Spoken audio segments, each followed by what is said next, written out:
जय हिंद दोस्तों। तो धोरण 12 गुजराती विषयની સપ્ટેમ્બર 2025ની એકમ કસોટીનું સંપૂર્ણ પેપર સોલ્યુશન આવી ગયું છે। તો આજના વિડીયોમાં આપણે સંપૂર્ણ પેપર સોલ્યુશન જોઈશું, માટે વિડીયો પૂરો જોજો, વિડીયોને લાઇક કરજો, તમારા બધા મિત્રો સાથે શેર કરજો। તો ચાલો શરૂ કરીએ આજનો વિડીયો।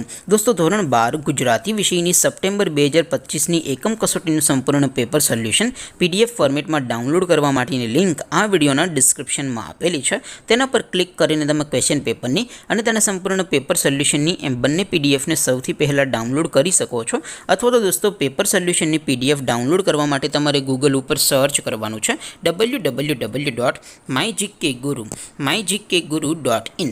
આ વેબસાઇટ તમે સર્ચ કરશો એટલે જે પહેલી લિંક આવશે એના ઉપર તમારે ક્લિક કરવાનું છે।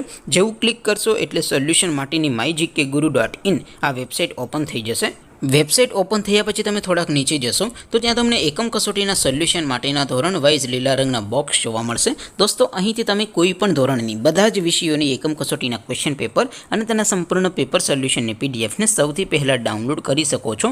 જેમ કે દોસ્તો અત્યારે હું ધોરણ 12 માટે સ્ટડી 12 વાળા બોક્સ ઉપર ક્લિક કરીશ। જેવું ક્લિક કરશો એટલે નવું પેજ ઓપન થશે।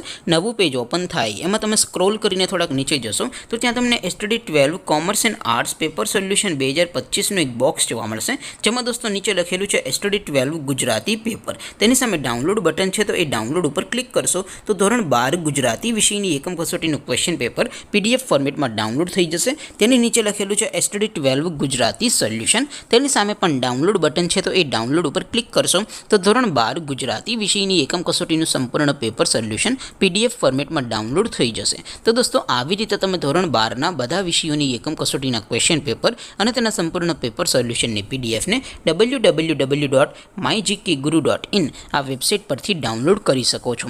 તેમ છતાં કોઈ ક્વેરી હોય, કોઈ પ્રશ્ન ન સમજાતો હોય તો નીચે કોમેન્ટ કરીને પૂછી શકો છો।